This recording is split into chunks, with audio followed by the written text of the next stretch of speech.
everyone. I'm really excited to to share this video.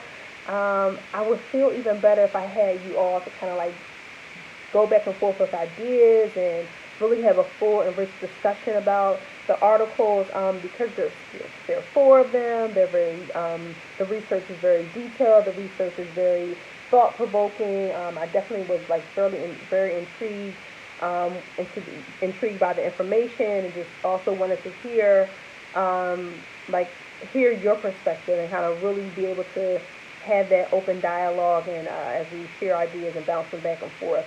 Nonetheless, what better way to do this than to just talk and almost not talk to myself but talk to you all by myself. So the first article in particular, the feminist emotionally focused therapy practice model, an integrated approach for couples therapy.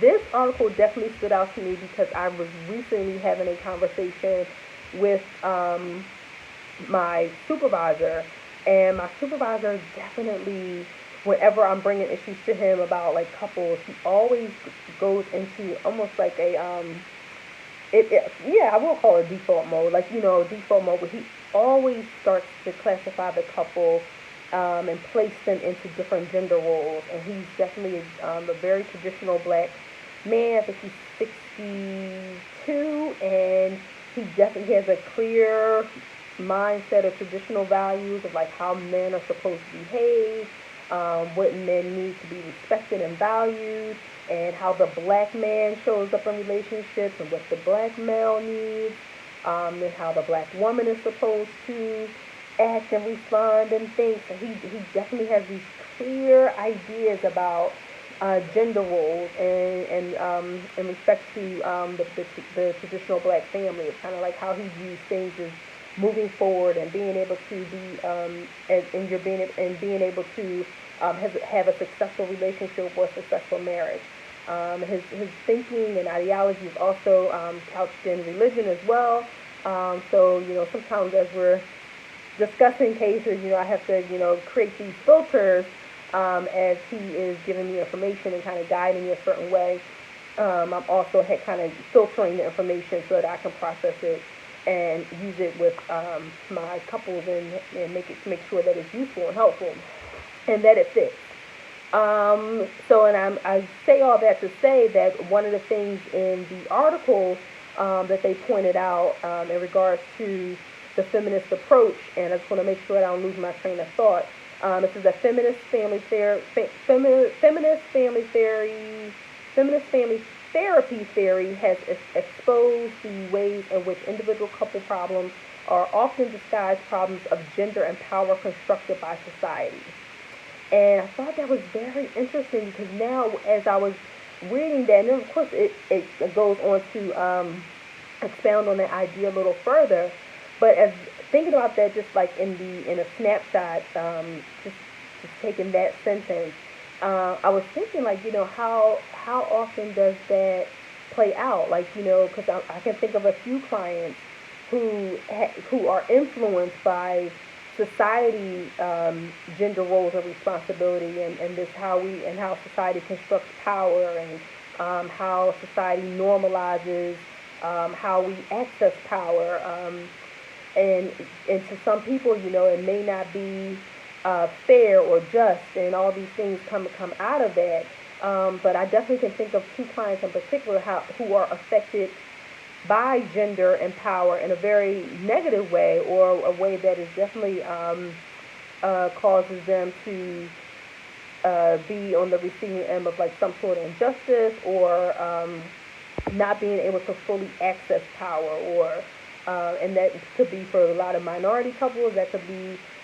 for couples who have some other disability or other possible physical challenge, intellectual challenge. I can see how gender and power could hinder them in certain aspects. And then also in the therapeutic space, if therapy or therapists are not mindful of the gender and power dynamics.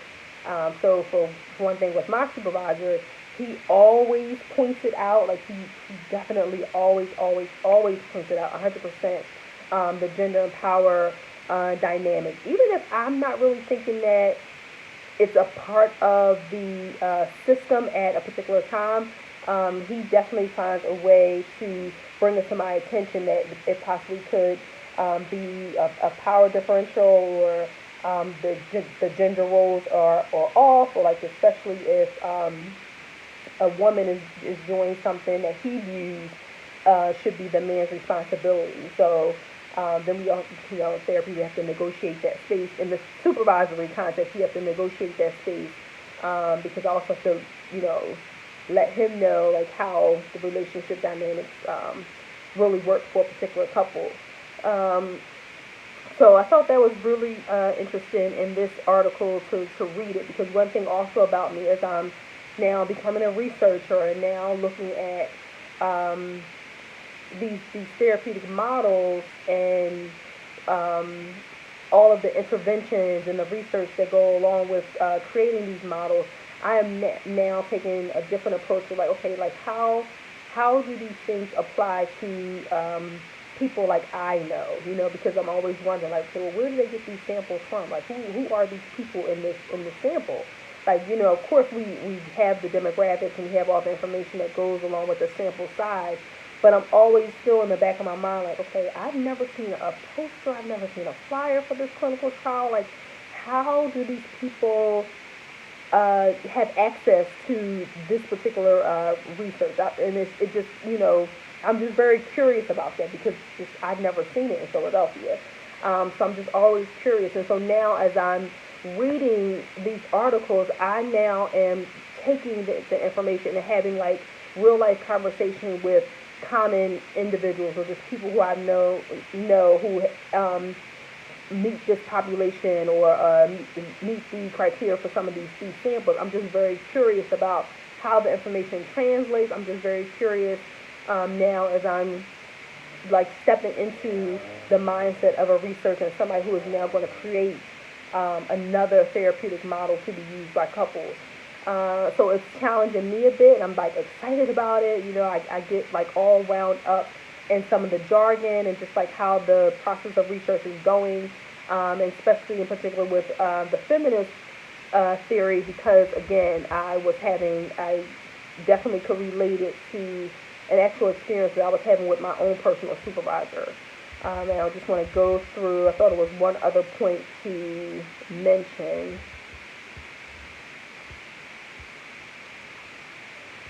And I also found it very interesting that the integrated feminist EFT model, hold on one second, that the integrated feminist EFT model provides a comprehensive, flexible framework that takes into account individual emotional experience, the relationship to the system, and social, cultural, gender learning.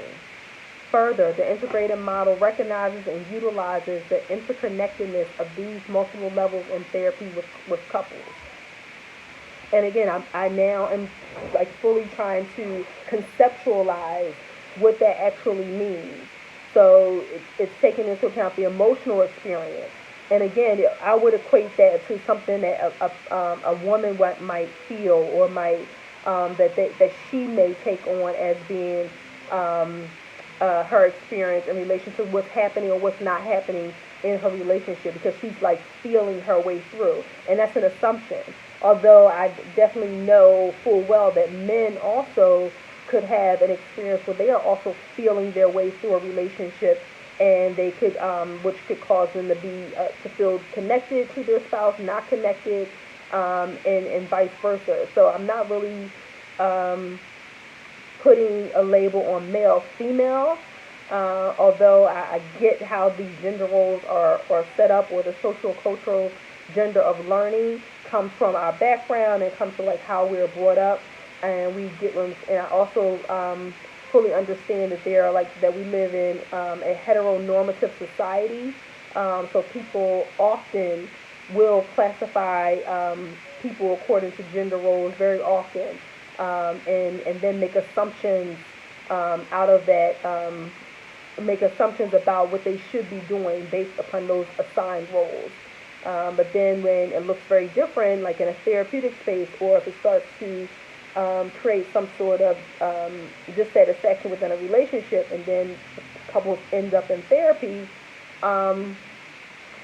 I then wonder like how I'm struggling to figure out like how we then change the language a little bit.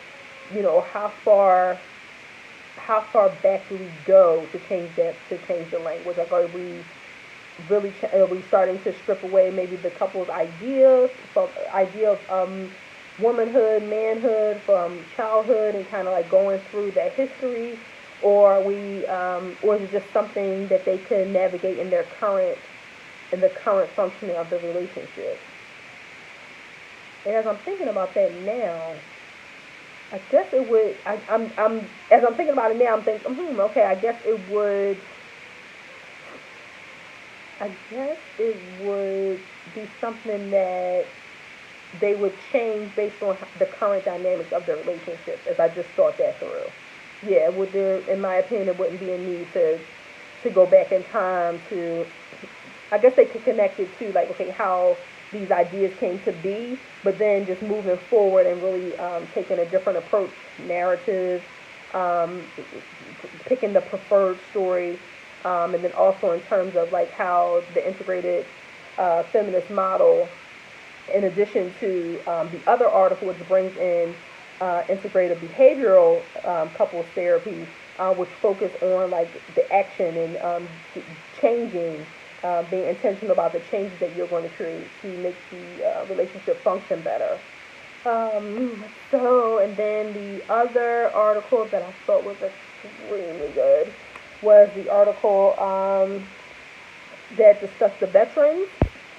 And as I read that, I also could again see the full picture of a veteran, male, female, and then possibly the partner who was not a veteran, and how some of those issues could arise based on the other influences of stress and mental illness or substance abuse that could play a role in relationship satisfaction. If you have all these other things, it's almost like how EFT perceives some of those vices as like an extra person or another issue. So most of the time, EFT will not take place if there's substance abuse, if there's an affair, if there's some other elements at play, because that also becomes an attachment for someone else. Bethany, I think I got it. I got it. I hope I said that right. So yeah, so I don't know, you guys. I'm just loving these articles. I'm like, my thoughts are everywhere. Um, so with the veterans article again, because I had from my own learning style, I then have to take what I'm reading and then also bring it into like life, like really kind of talk it through with someone who is a part of that sample, or someone a married person who has went through couples counseling as a veteran. And I had a friend who was married. She's divorced now, but she is a veteran. Bless her heart. But also went through a divorce and went through couples counseling beforehand within the military. So I was just curious. So I was also, sharing different points of the article with her, and it was interesting to get her feedback. And of course, I was curious, like, hey, Stephanie, have you ever seen any of these research trials like advertised on the base? And she was like, and she had seen different things advertised for trials and different models being used at particular military bases. So that was glad to see that. I was like, okay, and she's black. So I was like, okay, I'm glad to know that this really happened to you. Like this is a real thing. Um, yes, the video is going kind of long. I'm so sorry, but again, I wish that we just could really like talk about these things, because I do feel like it's a lot of information. I feel like professionally, clinically, academically, I feel like there's so many ways that we can go with just the basic information from these articles. Yes, the research was phenomenal. I appreciated like reading how they went through systemically the steps and like I should not say systemic. I appreciate the process that was laid out, just so for my own edification I could see what they did and how the sample size was used. Yeah, there's a lot. There's a lot of places I could go with this. So, all right, I'm going to stop here because the video is going long. But yeah, I had a lot of deep thoughts about this. All right, guys.